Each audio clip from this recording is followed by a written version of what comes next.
En ful lep slovenski pregovor je, da iz praznega vrča ne moreš drugim nalivati. To je to. Ampak tle nas vrže na se pravi, moraš biti sebičen. In to se mi zdi, da je verjetno zaradi, ne vem, zaradi krščanstva zelo ne? V tem smislu, da ne smeš. Kako sama dojameš to? Ja, jaz mislim, da smo ženske danes, sploh mlajše ženske, no večkrat v konfliktu same sabo.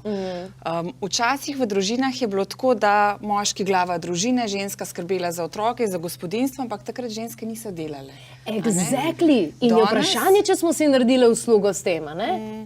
Danes je pa v bistvu ženska želi delati, ženske smo sposobne, imamo pač drugo moč, druge poglede in lahko veliko doprinesemo k družbi.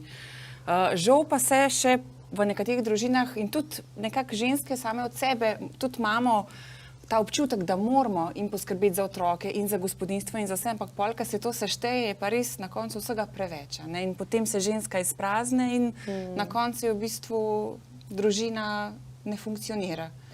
Mislim, jaz sama vem, da sem imela kar precej teh izzivov v tem smislu, kje je meja, da si predpražnik, v tem smislu že na koncu, pa kje